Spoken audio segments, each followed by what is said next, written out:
On the edge of the Kabutsky Forest, in the suburbs of Warsaw, is the Silent Unseen Park, a place of tranquility and enjoyment where inhabitants of modern Warsaw can relax and enjoy themselves. But its very existence is a tribute to the brave actions of the commandos for whom the park is named. So, who were these commandos, and what role did they play in the Warsaw Uprising?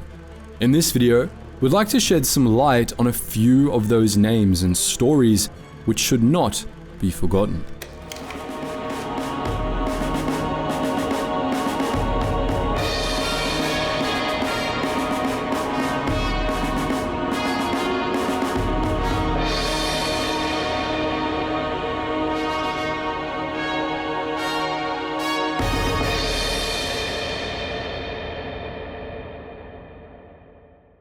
On September 1st, 1939, in retaliation for a fabricated attack on a German radio station, Germany invaded Poland.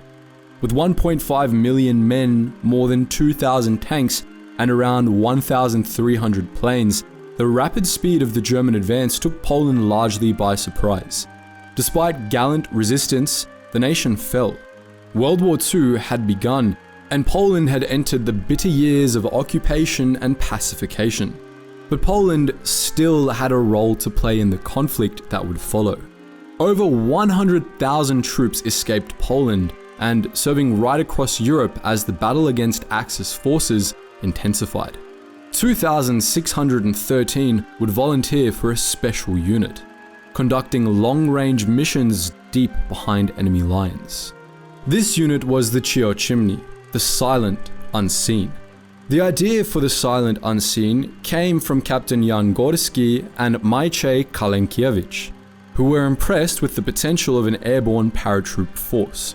While the plan was initially deemed unfeasible, it caught the attention of the Polish commander-in-chief, General Władysław Sikorski. General Sikorski ordered the creation of a special elite regiment, later becoming the Cichociemni. Only 606 completed the training. Just over half of these would jump into occupied Poland, with drops commencing in 1941. These 315 men and 1 woman would risk life and limb in the liberation of their homeland. 103 would die at German hands, while 9 more would be executed by communists after the war. By the summer of 1944, the tide of the war had turned against the Axis. This should have been cause for celebration among the Poles, but the spectre of the Red Army was looming in from the east. Polish resistance units understood they would need to take matters into their own hands, liberating their own capital before the Soviets liberated it for them. On August 1st, General Tadeusz Komorowski's 50,000-strong Warsaw Corps attacked the German garrison. The city quickly fell. But the Nazis were not going to give up just like that. The counterattack began on August 25th, and in the coming weeks, some 40,000 Polish civilians were massacred. The Soviets were slow to provide aid and could not mount any assault on Warsaw, and the Poles were left to die in their thousands, alone on the Warsaw streets. This suited Stalin just fine. Taking Warsaw for the USSR was basically an inevitability. Large-scale German casualties and the massacre of Polish nationalists would only make the job easier. The Silent Unseen were heavily involved in the struggle for Warsaw. Many of their stories of courage and ingenuity are lost to the ages, but some survive. An officer in the Polish General Staff at the outbreak of war, Iranek Ozmecki, escaped to Romania, where he assisted the Polish resistance. By 1941, he was operating from London, where he found himself drawn toward a new secret battalion that was being created. Parachuting into Poland on the night of March 13, 1943, he served in Poland for almost a year before joining the Intelligence and Information Service. He continued to serve capably throughout the Warsaw Uprising and eventually signed the capitulation of Poland with a heavy heart. He would survive the war, but never again returned to his homeland, dying in London in 1984. Stefan Bajok had been studying for a law degree when war broke out. He joined the Home Army and fought the Axis invaders before joining the 10th Motorized Cavalry Brigade. Escaping Poland, Bajok began to plan how he could return. He trained as a parachute command in Glasgow, joining the Silent Unseen, and eventually parachuting back into Poland in April 1944. Here, Bajok set about producing false documents to keep Polish intelligence and resistance operations running smoothly. But when the uprising took place, he took up a more active role in the fighting. Decorated during the battle, Bajok achieved the rank of Brigadier General, but was eventually captured and imprisoned at the Oflag 2D camp in Grossborn. He too would survive the war, becoming a photographer and author. At his death in 2014, Bajok was 100 years old. Adolf Pilch is among the best known of the Silent Unseen. Fighting under the nom de guerre Gora, Pilch parachuted into Poland in February 1943 and was highly active in the resistance. Battling the occupying forces, Pilch rose to become the commander of a resistance unit around the Naliboki forest, leading up to 1,000 men in battle.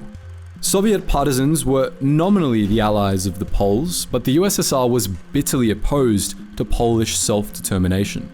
This led to a controversial ceasefire between Pilch's men and the Nazis as they pursued the Russian fighters instead. This continued into the summer of 1943, when the Soviet advance pressed Pilch back westwards and back into hostilities with his German occupiers.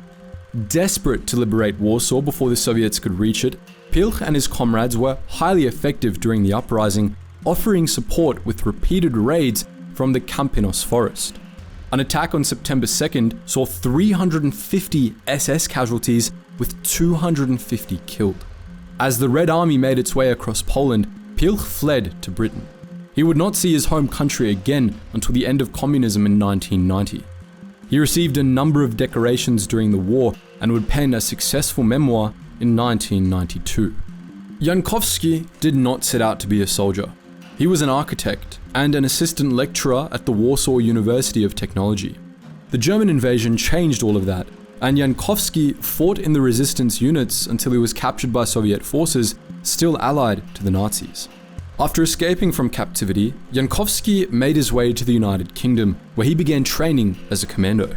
Jankowski's return to his home country came in 1942, when he successfully jumped into occupied Poland. His academic background helped him become a successful forger, providing papers for intelligence officers and resistors. By the summer of 1944, Jankowski was a highly effective fighter, and he commanded the Agoton platoon in the chaos of the uprising. His capture probably saved his life and gave Jankowski the opportunity to serve under Polish Home Commander Bor Komorowski as his aide-de-camp. A committed soldier during the uprising, Jankowski would assist in the reconstruction of Warsaw after the war as an architect.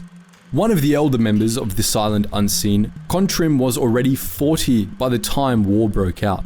He was a military veteran, however, reaching the rank of lieutenant in the First World War, and so his experience was valuable. Kontrim had been forced to flee Poland in the 1920s and was well positioned to join the Polish forces overseas when war broke out again. Kontrim was a top candidate for membership of the Silent Unseen, and on September 2nd, 1942, he parachuted back into Poland to resume the fight. 2 years later, at the Warsaw Uprising, Kontrim was a noted and distinguished fighter, showing immense bravery and tenacity in the ill-fated operation. He would survive the uprising and the war, but did not go on to live the long and fulfilled post-war life enjoyed by others on this list. In September 1953, most likely on the 2nd or the 20th, Kontrim was executed by the Polish security service after being accused of anti-communist resistance. Sandwiched between powerful neighbors, to survive has always meant to fight. And that's precisely what Poland did during World War II. The Cichociemni represents just a few hundred of the brave Poles who stood up to oppression and occupation. But their actions were momentous and can never be forgotten. But what do you think? How effective was the Silent Unseen during the war? Which story is the most inspiring? Let us know all that and more in the comments below. And as always, guys, thank you so much for watching, and I hope you learned something new.